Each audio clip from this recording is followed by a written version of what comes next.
नाव संध्या बाबू टेकाळे, जवळून घ्या.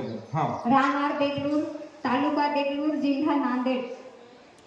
माझा पहिला अनुभव आहे. माझा म्हणजे लग्न होऊन 1-2 वर्ष झालं होतं, लेकरू होत नव्हतं म्हणून इथं आले आणि ही मुलगी झाली. आणि माझा दुसरा अनुभव मी डोळे चेक करण्यासाठी म्हणून दवाखान्यात गेले, म्हणजे डोळ्यांच्या दवाखान्यात गेले आणि डॉक्टरांनी सांगितलं की तुला मोतीबिंदू झालाय आणि तुला लगेच ऑपरेशन करावं लागेल आणि लगेच ॲडमिट व्हा आणि 40,000 भरा.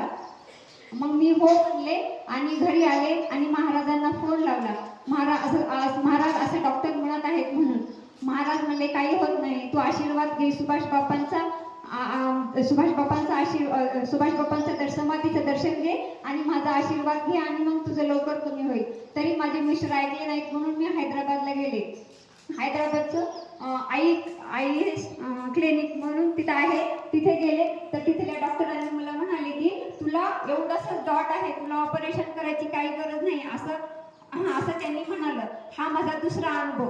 आणि तिसरा अनुभव आहे नोकरीचा.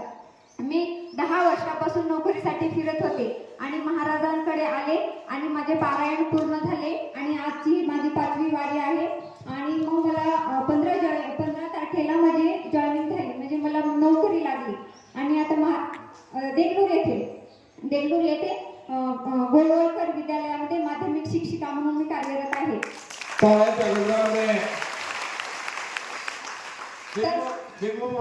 हा, देगलूरला लागली. परवा फोनवर तुम्ही बोलला होता ना मला? हा, मीच बोलले. पुण्याला नाही ना? नाही. नाही, चांगलं झालं. हा माझा तिसरा अनुभव आहे. नवरा कुठे आहे? मध्ये बसले. कुठे बोली जा. कुठे का? आणि आता महाराजांकडून एकच इच्छा आहे की माझा अप्रो लवकरात लवकर निघावं आणि मला एक मुलगा व्हावा. महाराज आशीर्वाद द्या.